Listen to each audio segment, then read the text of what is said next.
Hello everyone, कैसे हैं आप सभी। तो आज हम अपनी क्लास 7th का चैप्टर नंबर 1 करेंगे। ये आपकी पॉलिटिकल साइंस है, सिविक्स भी आप इसको बोल सकते हैं, ठीक है। तो उसका आज हम चैप्टर नंबर 1 करने वाले हैं, जिसका नाम है समानता।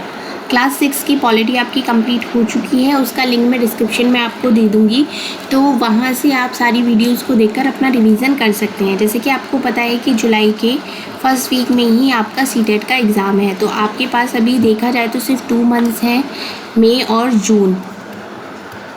इसी में ही आपको अपनी पूरी तैयारी करनी है और आपको रिवीजन भी करना है। अगर आपने अभी तक अपनी तैयारी स्टार्ट नहीं करी है करनी, तो ये बेस्ट टाइम है इसको स्टार्ट करने के लिए, अगर आप सीरियस हैं अपने एग्ज़ाम को क्लियर करने के लिए, ठीक है। क्लास 7 की पॉलिटी कंप्लीट होने के बाद हम क्लास 8 की पॉलिटी कंप्लीट कर देंगे और उसके बाद आपका हिस्ट्री का पोर्शन स्टार्ट होगा। इसमें जो सबसे ज़्यादा पोर्शन दिया हुआ है वो हिस्ट्री का ही है, वहाँ से सबसे ज़्यादा क्वेश्चन पूछे जाते हैं।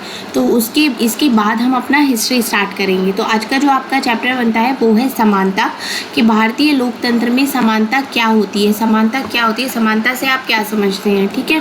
अब जैसे कि यहाँ पर पूछा गया है कि आपके जीवन में कभी कोई ऐसी घटना हुई है जिससे आपकी गरिमा को ठेस पहुँची हो, तो उस समय आपको कैसा महसूस हुआ होगा।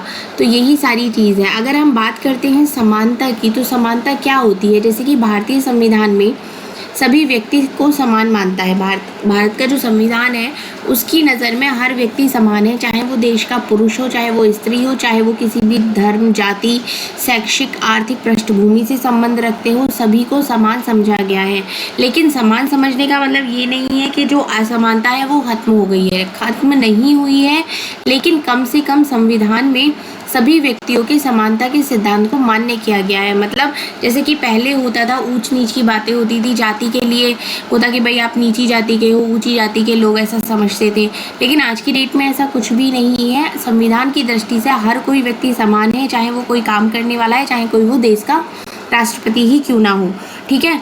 अब पहले क्या था कि भेदभाव, और इसमें क्या होता था कि भेदभाव के नाम पर लोगों के साथ बहुत ही ज़्यादा बुरा व्यवहार किया जाता था, तो उसके लिए कोई नियम कानून नहीं थे। लेकिन अब क्या हो गया है कि अगर किसी के साथ दुर्व्यवहार किया जाता है तो उसकी रक्षा करने के लिए कानून बनाए गए हैं, कानून सुनिश्चित किए गए हैं कि हाँ भाई, अब आप अगर किसी के साथ कोई गलत व्यवहार करते हैं, कोई दुर्व्यवहार करते हैं, तो आपको उसके लिए सज़ा भी दी जाएगी, ठीक है। अब अगर हम समानता की बात करते हैं कि जो संविधान में जो प्रावधान है उसमें क्या क्या है, अगर इसमें हम सबसे पहले की बात करते हैं तो उसमें सबसे फर्स्ट आता है कि कानून की दृष्टि से हर व्यक्ति समान है। मतलब इसका मतलब ये हो गया कि चाहे वो देश के राष्ट्रपति हों, चाहे वो घर में काम करने वाली नौकरी करने वाली एक महिला ही क्यों ना हो, सभी एक समान कानून को पालन करेंगे। मतलब अगर कोई भी रूल बनाया गया है, फॉर एग्जांपल अगर आपको रेड लाइट पर रुकना है, ठीक है, तो वो चाहे आप पीएम हो, चाहे सीएम हो, चाहे आप राष्ट्रपति हो, वो नियम जो है वो सभी के लिए है। हालांकि ऐसा क्योंकि इतना होता है कि आप जल्दी से निकल जाते हैं, लेकिन जो रूल्स हैं, जो एक नियम बनाए गए हैं, जो कानून बनाए गए हैं, उनको फॉलो करना हर किसी के लिए ही ज़रूरी है, ठीक है। ये हो गया पहला नियम। दूसरा इसमें क्या आ जाता है कि किसी भी व्यक्ति के साथ उसकी धर्म, जाति, वंश, जन्मस्थान, उसके स्त्री पुरुष होने के आधार पर भेदभाव नहीं किया जा सकता। पहले क्या होता था कि आप जाति के नाम पर, धर्म के नाम पर, स्त्री होने के नाम पर, पुरुष होने के नाम पर बहुत सारे भेदभाव किए जाते थे कि भाई आप लड़की हो ये काम नहीं कर सकते, लड़के हो आप यही काम करोगे, तो बहुत सारे भेदभाव किए जाते थे। लेकिन अब ऐसा नहीं है, अब इस तरीके का कोई भी भेदभाव नहीं किया जा सकता। ये किसमें है, ये हमारे भारतीय संविधान में लिखा गया है। अब अगर हम तीसरे पॉइंट की बात करते हैं तो तीसरा पॉइंट आ जाता है कि जो कि हर व्यक्ति सार्वजनिक स्थानों पर जा सकता है, जिसमें कि खेल के मैदान हो गए, होटल, दुकानें, बाजार आदि सम्मिलित हैं। या मतलब जितने भी सभी लोग हैं वो सार्वजनिक कुएं, सड़कें, नहाने के घाटों का उपयोग कर सकते हैं। पहले क्या होता था, पहले ये सारी चीज़ें जाति के नाम पर डिवाइड होती थी, ठीक है। जैसे कि ऊंची जाति के लोग हैं वही मंदिरों में प्रवेश कर सकते थे, नीची जाति के लोगों को मंदिरों में प्रवेश करने की अनुमति नहीं होती थी। जैसे कि कुएं हो गए, तालाब हो गए, वहाँ से नीची जाति के लोग नहीं जा सकते थे। तो इस तरीके के कुछ नियम थे। लेकिन अब ऐसा नहीं है, जितने भी सार्वजनिक स्थान हैं उन सबको इस्तेमाल करने का अधिकार सभी को है। ठीक है, अब इसमें चौथा पॉइंट आ जाता है कि अस्पृश्यता का उन्मूलन कर दिया गया है। मतलब जितने भी भेदभाव होते थे, अनटचेबिलिटी जो होती थी, छुआछूत जिसको हम बोलते थे, भाई आप नीची जाति के हो तो हमने अगर आपको छू लिया तो बहुत ज़्यादा अपने आप को खराब समझने लगते थे, तो वो सारी चीज़ें अब ख़त्म हो गई हैं। ठीक है, अब संविधान के द्वारा मान्य किए गए समानता के अधिकार को दो तरह से लागू किया गया है। ठीक है, जो समानता का अधिकार था, अभी तक तो आपने समझ लिया कि समानता का अधिकार क्या है और संविधान में हमारे क्या क्या पॉइंट्स लिखे गए हैं। हमारे संविधान में 4 पॉइंट्स लिखे गए हैं। ठीक है, अब जो बात आती है वो आती है कि दो तरीके से ही लागू किया गया है। पहला क्या है इसमें कि कानून के द्वारा, और दूसरा है सरकार की योजनाओं एवं कार्यक्रमों द्वारा सुविधाहीन समाजों की मदद करके। अब पहला होता है कि पहले आपने नियम बना दिए, कानून बना दिए, इस तरीके से आप उसको लागू कर रहे हैं। लेकिन दूसरा पॉइंट इसमें आ जाता है कि सरकार की जितनी भी योजनाएं हो गई, कार्यक्रम हो गए, जो सरकार चलाती है लोगों की मदद करने के लिए, वो एक दूसरा तरीका हो गया। ठीक है, अब भारत में ऐसे कानून है जो कि व्यक्ति के समान व्यवहार प्राप्त करने के अधिकार की रक्षा करते हैं। कानून के साथ साथ सरकार ने उन समुदायों के साथ सैकड़ों वर्षों तक असमानता का व्यवहार हुआ है। मतलब बहुत ज़्यादा होते हैं ना कि जैसे कि अनुसूचित जाति, अनुसूचित जनजाति के लोग जितने भी हो गए, वो इस तरीके के हो गए कि उनके जो समुदाय हैं बहुत वर्षों तक उनके साथ असमानता का व्यवहार किया गया है। तो उनके जीवन को सुधारने के लिए बहुत सारे कार्यक्रम हो गए, योजनाएं हो गई, लागू करी गई हैं, जिससे कि जो एक उनका जीवन शैली है उसमें सुधार लाया जा सके और उनकी ज़िंदगी भी आम लोगों की तरह ही हो सके, और उन्हें भी अवसर जो उन्हें नहीं मिले थे उस टाइम पे इसके कारण, समानता के कारण, अब उन्हें अधिक से अधिक अवसर प्राप्त हों और वो भी अपने जीवन में आगे तरक्की करें। ये एक नया कदम है। अब अगर इस दिशा में सरकार द्वारा उठाया गया एक और कदम ये है, वो है मध्याह्न भोजन की व्यवस्था। ये क्या होती है? ये होता है आपका मिड डे मील। ये गवर्नमेंट के द्वारा चलाई गई एक योजना है। इसमें क्या होता था, ये जो अगर हम मोटे तौर पे देखें तो ये एक गरीब बच्चों को आकर्षित करने के लिए है, स्कूल आने के लिए। क्या है, वैसे तो बच्चे स्कूल आते नहीं हैं, अगर वो आ भी गए तो इंटरवल में घर में खाना खाने के बहाने से चले जाते थे, फिर वापस ही नहीं आते थे। तो ये इसे कि अब आपको स्कूल में ही आपको खाना मिलेगा। तो बच्चे क्या होते थे, खाना खाने के बहाने से कि उसमें जो उनकी एक कहते हैं ना अटेंडेंस लेवल, इस एक योजना के अंतर्गत जो उनका एक अटेंडेंस लेवल है वो काफ़ी हद तक बढ़ गया है। ये क्या हो गया है, ये इस जितने भी सरकारी प्राथमिक स्कूल्स हैं उनमें बच्चों का भोजन स्कूल के द्वारा ही दिया जाएगा। ये योजना भारत में सबसे पहले तमिलनाडु राज्य में प्रारंभ करी गई थी। ये क्वेश्चन इंपॉर्टेंट हो जाता है कि मिड डे मील सबसे पहले किस राज्य में स्टार्ट की गई थी, तो उसमें आ जाता है आपका तमिलनाडु में स्टार्ट करी गई थी।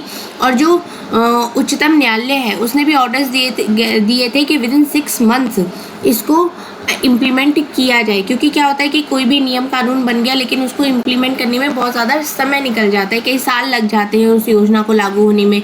लेकिन इसके लिए उन्होंने बोला गया कि विदिन 6 मंथ्स आपको ये आरंभ करना है। ठीक है, तो इसमें इसके जो बहुत सारे पॉजिटिव थे जिसका इफेक्ट इनके ऊपर पड़ा, जिसमें कि क्या क्या आ जाता है कि दोपहर का भोजन मिलने के कारण जितने भी गरीब बच्चे थे उनकी संख्या बढ़ गई, उन्होंने एडमिशन लेना स्टार्ट कर दिया, नियमित रूप से स्कूल जाना शुरू कर दिया।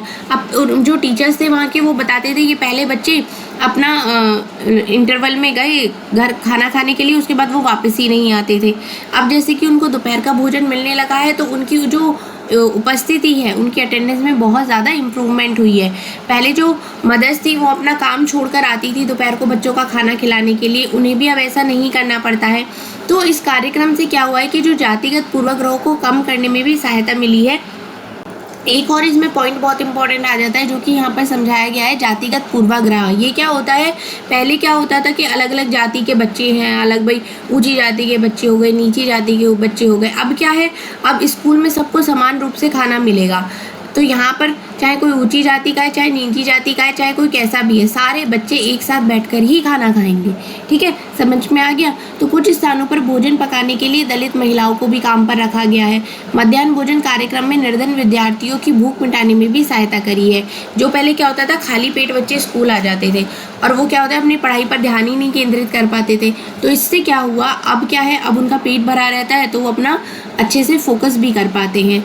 अब अगर हम बात करते हैं, शासनीय कार्यक्रम अवसरों की समानता बढ़ाने में महत्वपूर्ण भूमिका निभा रहे हैं, किंतु अभी भी बहुत कुछ करने की आवश्यकता है।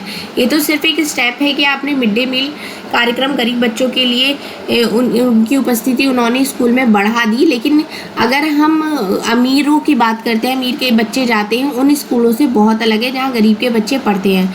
आज भी देश में कई स्कूल हैं जिनमें ओम प्रकाश वाल्मीकि जैसे दलित बच्चों के साथ भेदभाव और असमानता का व्यवहार किया जाता है। आज भी बहुत सारे स्कूल्स ऐसे हैं, क्योंकि हम क्या करते हैं ना, हम एक ओवरव्यू ही देखते हैं कि हाँ भाई गवर्नमेंट ने ये स्टार्ट कर दिया, इससे ये बेनिफिट्स हो रहे हैं, लेकिन उसके नेगेटिव पॉइंट्स भी बहुत सारे होते हैं। ठीक है, जैसे कि यहाँ पर अमीर बच्चों के स्कूल में भी आजकल अगर कोई एडमिशन ले लेता है तो उसको बहुत ही अलग तरीके से उसके साथ व्यवहार किया जाता है। अब इन बच्चों की ऐसी असमान स्थिति में ढकेला जाता है जहां उन्हें सम्मान की रक्षा नहीं हो पाती है।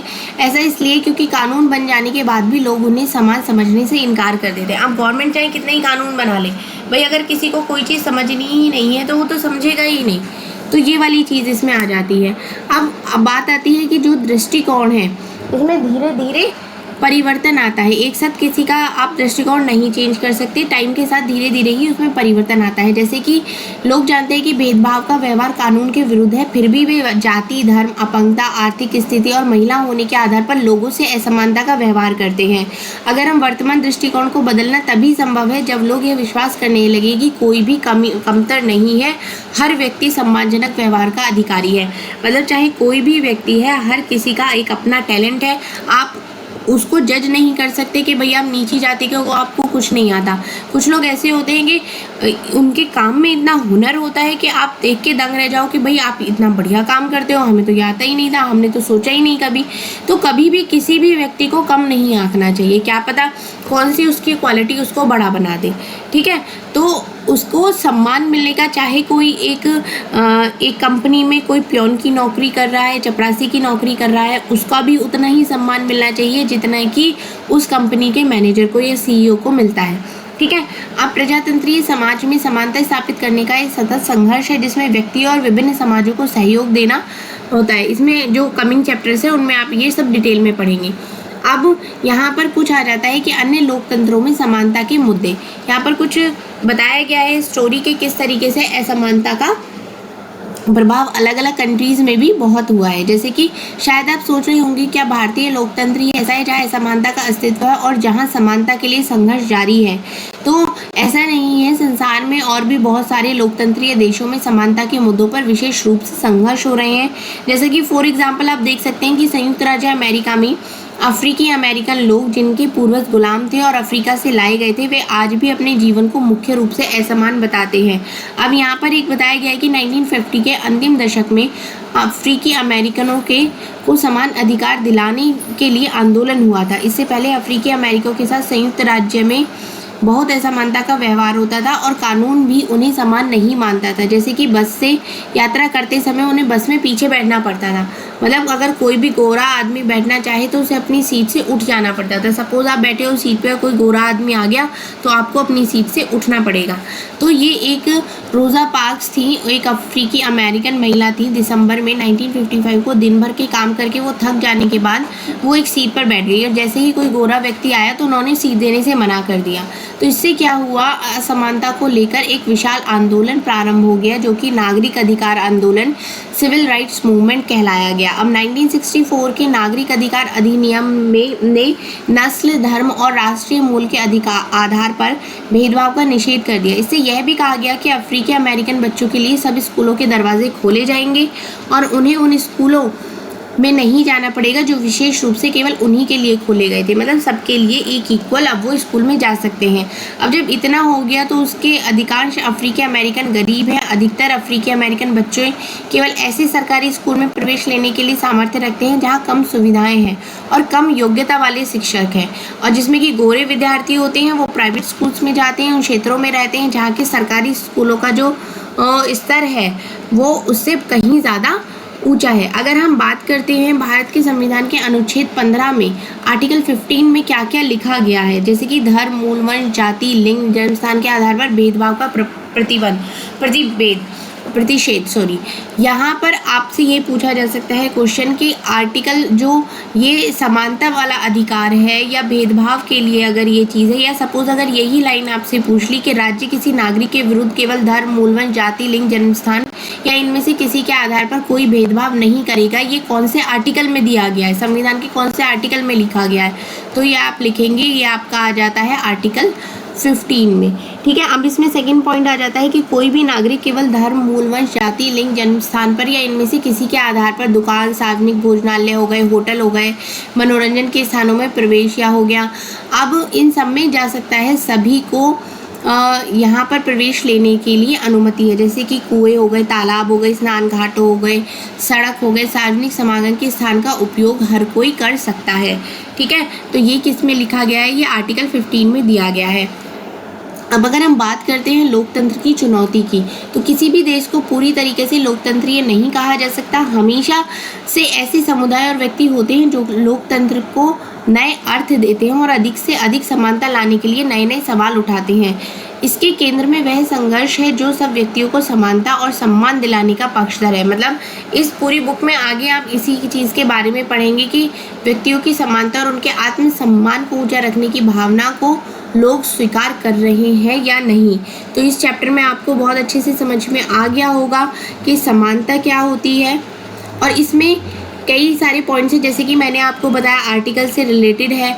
और मिड डे मील की अगर हम बात करते हैं तो वो कब स्टार्ट करी थी और कौन सा पहला स्टेट था जहाँ पर मिड डे मील की स्टार्टिंग हुई थी, और भी बहुत सारे छोटे छोटे पॉइंट्स हैं। क्योंकि आजकल आप देख रहे होंगे डायरेक्ट क्वेश्चन नहीं पूछे जाते हैं, असर्शन रीज़न करके आपसे क्वेश्चन पूछा जाएगा, उसके बाद आपको 4 पॉइंट्स दिए जाएंगे कि इसमें से क्या सही है क्या नहीं। तो क्वेश्चंस को बहुत ही ज़्यादा घुमा फिरा कर पूछा जा रहा है, तो आपको एक एक चैप्टर को बहुत ही ज़्यादा डिटेल में स्टडी करना पड़ेगा। ठीक है, चलिए मिलते हैं नेक्स्ट वीडियो में। अगर वीडियो अच्छी लगी है तो लाइक शेयर